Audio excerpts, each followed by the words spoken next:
Hi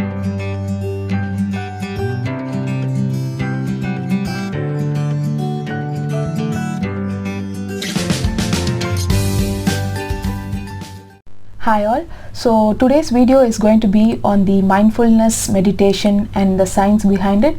This is one of my favorite techniques which I use for meditating, and I will explain the science behind this practice. And researchers have shown that this practice has helped people to recover from anxiety, depression and panic attack kind of situation.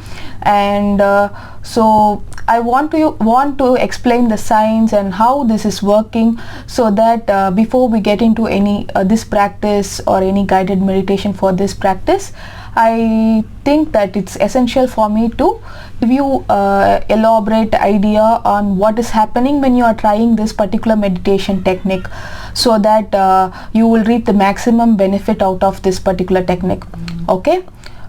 So before starting to explain this particular technique, I will be showing you a diagram which will help me to explain you the different parts of the brain and how it is functioning during the mindfulness meditation practice.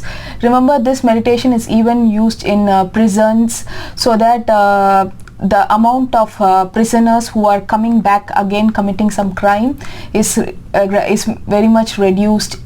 So let's start with the explanation from my side. This is based on the research and the practical examination of mindfulness meditators for a long time. This particular technique was taught by Buddha.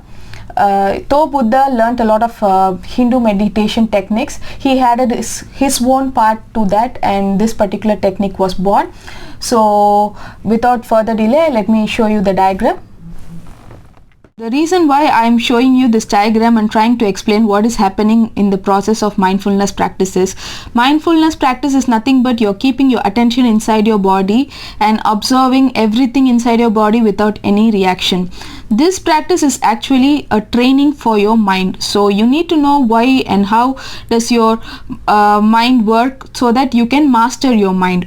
Okay, so when you start meditating, when you close your eyes and sit in meditation, what happens is, first the medial prefrontal cortex and the posterior cingulate cortex gets triggered, and these two are the responsible areas which is causing the daydreaming kind of feeling. And also, you start thinking about the past or the future, or you start daydreaming.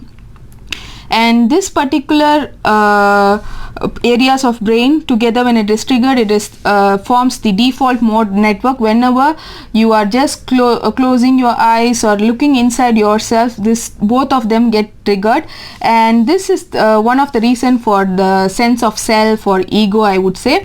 And when you first start meditating, these two are getting triggered, and when you realize that you are going into your past or future or daydreaming and having lots of thoughts, and at this point, when you bring the attention back to your breath, what happens is the dorsolateral prefrontal cortex gets triggered. This particular area of brain is what distinguishes you from the other animals, because it helps you to focus on something. So this is the part where you start focusing on your breath. So once you start focusing on your breath, you get the focus point of this area of brain getting triggered. And then what happens is, like, as you keep trying to focus and the thoughts come again, and the dorsolateral prefrontal cortex and the posterior cingulate cortex is getting triggered, and again you bring in the focus, and this part of the brain activity gets strengthened, and at one point you have lots of focus. And as a beginner, whenever the person is trying to meditate, they have heightened sense of empathy and sensitivity reaction, and always remember, the meditators, whenever you try to meditate, it is not always going to be very calm at the beginning.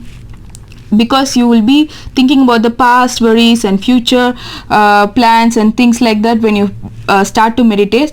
And also, as you are getting into the practice, you have a heightened sense of sensitivity and empathy coming in, and the ventromedical part of the brain, prefrontal cortex, is also getting triggered here. And when these both together is getting activated, what happens is the sense of risk or fear is also getting more. And as you progress in your meditation by just observing and not reacting, and this particular region gets strengthened, and the amount of reaction which you are giving to any situation or any pain kind of situation reduces very much. And because of that, you are able to become calm. As you progress in your meditation, you are becoming more and more calm in your daily life. And actually, when the expert meditators are going, what happens is the default mode network is not getting triggered, and actually they become inactive after some time, and the sense of self falls down, and the ego breaks or ego death happens here. And so this is what happens when you are trying to do the mindfulness practice. This is not just one day practice. It is a way of living your life. You have to practice whenever you are walking, when you are breathing, when you are, it's not just during the meditation. The expert meditators actually practice this throughout their whole entire normal way of daily life. So this is what I wanted to explain you. And also, the tolerance of pain when you become an expert meditator is very much high.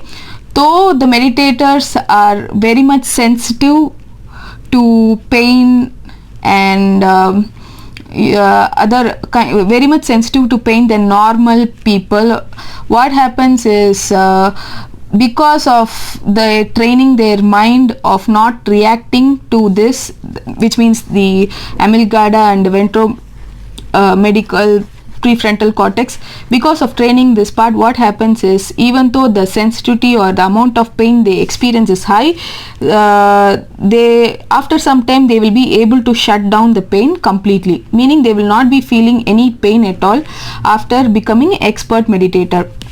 So this is how it helps in pain management. And also the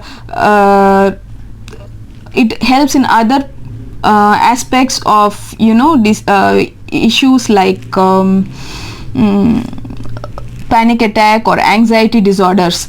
Because, you know, initially, though we are getting a lot of thought forms when you start the meditation, but because of not reacting and just observing the breath and other bodily sensation, this is actually you are training your brain to work in a certain way that will be of maximum benefit to you. And this is why I want to explain this particular diagram. And thank you. This is what I want to share with you on the mindfulness practice. So this is actually how you live your life, so that you train your brain to your maximum extent and you become the master of your mind. So if you have any questions, you can let me know in the comments below. I will answer that, and I will also help you with the mindfulness meditation technique practice in future video. Thank you so much.